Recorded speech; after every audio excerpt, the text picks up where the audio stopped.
নমস্কার বন্ধুরা, আমি সুপর্ণা আর আপনাদের সবাইকে স্বাগত সুপর্ণা রান্নাঘরে। তো আবারও হাজির হয়ে গেছি নতুন একটা রেসিপি নিয়ে। আর রেসিপিটি হলো ইলিশ মাছের মাথা দিয়ে শুক্তো। তো অনেকভাবেই তো আমরা শুক্তো খেয়ে দেখেছি, তো আজকে বানিয়ে নেবো ইলিশ মাছের মাথা দিয়ে শুক্তো।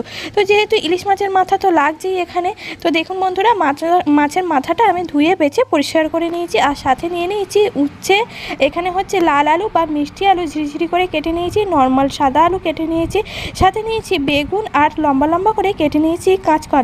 তো দেখুন বন্ধুরা, শুক্তোর বিভিন্ন রকম যা সরঞ্জাম লাগে প্রায় বেশিরভাগই আমি সবজি এখানে নিয়ে নিয়েছি। আর সাথে মশলা করার জন্য নিয়েছি আমি এখানে রাঁধুনি বা চন্দনী। অনেকে বলেন রাঁধুনি, অনেকে বলেন চন্দনী। দেখুন বন্ধুরা, অনেকটা জোয়ানের মতোই কিন্তু দেখতে। আর সাথে নিয়েছি অল্প একটু সর্ষে, আর সাথে নিয়েছি দুটো কাঁচা লঙ্কা। কাঁচা লঙ্কাটা আপনারা চাইলে নাও নিতে পারেন। তো এই সমস্ত মশলা একসাথে বেটে নেবো। আর এদিকে কড়া গরম হয়ে গেছে, আর কড়ার মধ্যে কিছুটা সর্ষের তেল দিয়েছিলাম। তো সর্ষের তেলের মধ্যে আমি প্রথমে উচ্ছেগুলো লাল লাল করে ভেজে তুলে নিলাম। আর খুব বেশি ভাজলেও কিন্তু টেস্ট থাকবে না, উচ্ছের একটু তিতো ভাবটা। আর তারপরে উচ্ছে ভেজে তুলে নিয়েই তারপরে দিয়ে দিলাম কাঁচকলা। তো কাঁচকলাটাও আমি ভেজে তুলে নেব। আর দেখুন বন্ধুরা, কাঁচকলাটা ভাজা হয়ে গেছে। এবার ওই একই তেলের মধ্যে দিয়ে দিচ্ছি বেগুন।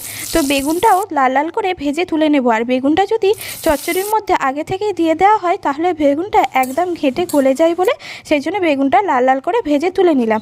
এবার ওই তেলের মধ্যেই দিয়ে দিচ্ছি ইলিশ মাছের মাথাটা। ইলিশ মাছের মাথাটা আমি আগে থেকেই নুন মাখিয়ে রেখেছিলাম, আর হলুদটা দেওয়া হয়নি। তো আপনারা চাইলে নুন হলুদ একসাথে মাখিয়ে রেখে ভেজে নিতে পারেন। তো ইলিশ মাছের মাথাটা একদম লাল লাল করে ভেজে নেবো। আর ইলিশ মাছের মাথা দিয়ে কচু শাকের তরকারিও কিন্তু খেতে দারুণ লাগে। কিন্তু এইভাবে একবার শুক্তোটা বানিয়ে দেখবেন, সত্যি বলছি বন্ধুরা, খেতে কিন্তু দারুণ লাগে। তো এবার ইলিশ মাছের মাথাটা ভেজে তুলে নিয়ে ওই তেলের মধ্যে দিয়ে দিলাম মিষ্টি আলু বা লাল আলু, আর সাথে দিয়ে দিলাম নর্মাল সাদা আলু।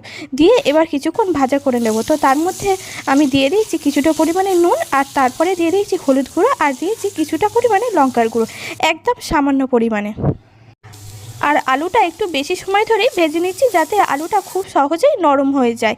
তো দেখুন, আলুও ভাজা হয়ে গেছে। এর মধ্যে এবার দিয়ে দিলাম বাটা মশলাটা, চন্দনী, সর্ষে আর কাঁচা লঙ্কা বাটা একসাথে দিয়ে দিলাম। দিয়ে মশলাটা এবার ভালোভাবে কষিয়ে নিলাম গ্যাসের ফ্লেমটা মিডিয়াম আঁচে রেখে। তো মশলাটা কষানো হয়ে গেছে, তারপরে আমি দিয়ে দিলাম কিছুটা পরিমাণে জল।